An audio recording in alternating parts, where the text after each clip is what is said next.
Hi, I'm Dr. Paul Gerstenberg of gerstenberg.clinic in Port Neches, Texas, and I wanted to review vitamin C. How much should I take? There's been a lot of interest renewed lately in shortages in the pharmacies and health stores in vitamin C. Oral vitamin C is certainly something we advocate to take 1,000 milligrams daily for adults, just as good preventive measures. And when one has viral illnesses, we recommend increasing that oral intake rather significantly, 1 to 2 grams 3 times a day. Take it with food, and some people can even take it more aggressively than that, to what we call bowel tolerance. But that's not really the point of what I wanted to talk about. I want to mention a few studies that are very, very interesting. So I'm looking at clinicaltrials.gov, and there is a current study going with regards to the SARS-CoV-2 or COVID-19 outbreak. There is a large study that's being done. You can look at clinicaltrials.gov for this, mostly because vitamin C has been shown very effective to improve T lymphocyte production, natural killer cell ramping up, which natural killer cells kill infections, viral infections included, and many other things. For example, it's been shown that the administration of IV vitamin C can be helpful to, already it's been shown to reduce the stay of an ICU patient. So intensive care unit patients can have shorter stays. This was reported in a review article published in March of 2019 on the NIH website.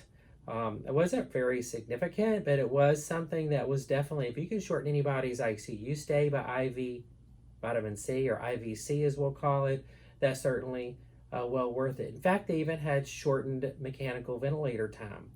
Of course, that's very, very important.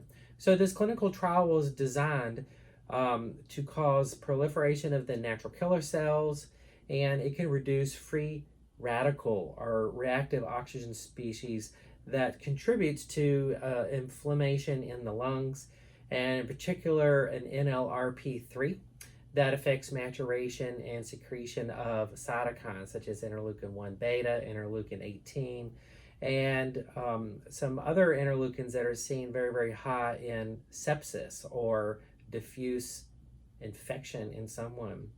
Vitamin C also blocks the expression of some other things, ICAM1 and activating NFK-ApoB, that are involved in the inflammatory and neoplastic and apoptotic processes by inhibiting TNF-alpha.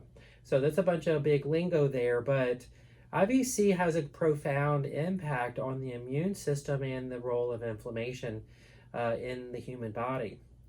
One of the pioneers in IVC usage is the Riordan Clinic in Kansas. They have 3 sites, and they have many hundreds of publications on the use of IVC over the last basically 50 years.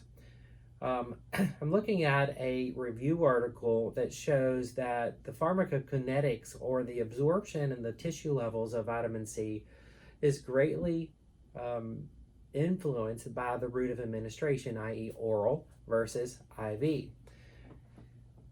It's hard to get high enough blood levels to kill cancer cells by oral administration. In fact, the Mayo Clinic in the 1970s, when vitamin C was becoming very popular, did a study on basically terminal cancer patients and gave them 10 grams of oral vitamin C daily and found out, hey, this doesn't work. They did another study, and it proved basically the same thing.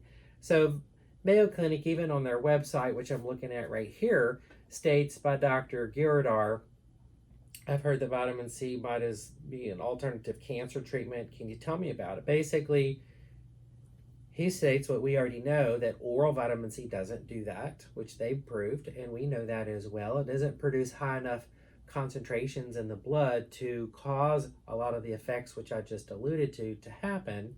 You have to go IV, and we would never want to do that just solely.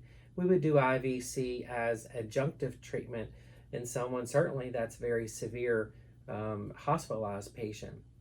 Anyhow, IVC should be advocated, I think, in the critically ill patient, and even for alternative measures in lieu of antibiotics and other more invasive type things. IV vitamin C can be very, very helpful.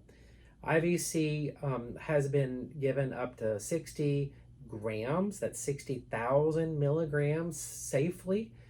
Even in studies, a review article in Puerto Rico about 2007 shows that, yeah, that's right here, that over 80 minutes, administration over 80 minutes of 30 or 60 grams of IVC was very safe and effective. It doesn't cause kidney stones. It does need to have hydration. You do need to have that.